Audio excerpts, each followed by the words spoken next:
Бірінші бөлім. Түрмеден шыққан қайнаға. Адам кейде өз үйіне бейтаныс адам кіріп келгендей күй кешеді ғой. Мен де солай сезіндім. Есіктен кірген бойда үйдің ауасы өзгеріп кетті. Бір түрлі салқын, ауыр иіс темекі мен темірдің иісі сияқты. Түрмеден шыққан қайнағамның жүзі өзгеріпті, бұрынғы балалық, бейқам күлкі жоқ. Көздері мұздай. Енем көз жасын тыя алмай. Балам, аман келгеніңе шүкір. Енді бәрі жақсы болады деп құшағына басты.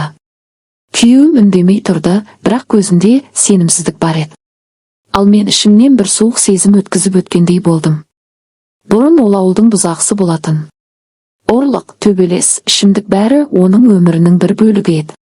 Енді міне, тағы біздің үйге келіп, бауырыммен бірге тұрып, өзімді түзетем деп отыр. Енемнің өтінішін жерге тастай алмай, күйеуім де. Жарайды, 1-2 ай тұра тұрсын деді. Осылайша ол бізбен бірге тұра бастады. Бірінші күндері тыныш еді. Кешке шай ішіп үнсіз отырып, сосын ұйықтап қалатын. Бірақ бір аптадан соң бәрі өзгерді.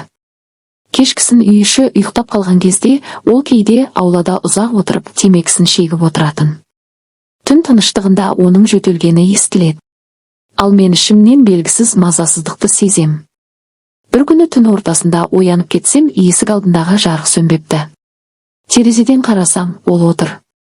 Көздері бір нүктеге қадалып қалған, ойланып отыр ма, әлде қайда кетіп қалған ба, білмеймін. Күйеуім вахтада еді. Апталап үйге келмейді. Сол кезден бастап мен өзімді қауіпсіз сезінбей қалдым. Бір күні таңертең енем базарға кеткен. Мен ас үйде шай дайындап тұрдым. Ол бөлмесінен шығып маған қарады. «Шай бар ма?» деді. Дауысы төмен, бір түрлі салқын.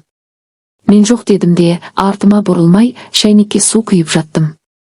Бірақ оның қарасы арқамды күйдіріп тұрғандай сезілді. Сол сәттен бастап мен әр қимылымды аңдап істейтін болдым. Жуынуға барсам, есікті 2 рет тексерем. Түнде ұйықтасам, есіктің кілтін іштен бұраймын. Ал енем болса, ол түзелген, балам енді жақсы адам болады деп үнемі айтып жүр. Мен үнсіз ғана басымды изеймін. Бірақ әйелдің түйсігі алдамайды ғой. Кейде ол менің артымнан үнсіз қарап тұрады. Кейде тіпті менің жақтан өтіп бара жатып, иығымды байқамай түртіп кетеді. Ал менің жүрегім сол сәтте кеудемнен атылып кетердей дүрсілдейді. Солай күндер өтіп жатты. Бірақ менің ішкі тыныштығым әлдеқашан жоғалған еді. Біреу үйдің ішінде менің әр қадамымды аңдып жүргендей сезіледі. Сол түйсігім мені алдындағы түннен сақтандырмақ болғандай еді. Бірақ мен оны түсінбедім. Өйткені ол түн менің өмірімдегі ең қорқынышты түндердің бірі болатынын мен әлі білмедім. 2 бөлім. Үйге кірген бөгде тыныштық. Сол күннен бастап үйіміздің ауасы өзгерді. Бұрын баламның күлкісімен ыдыс-сылдыры араласатын бұл шаңырақ бір түрлі салқын тартып қалғандай. Кейде тіпті өз үйім өзіме жат боп кетеді. Қайнағам көп сөйлемейді. Бірақ үнсіздігі адамды тұншықтырады. Кешкісін диванға жайғасып, теледидар қарап отырған түрі болған.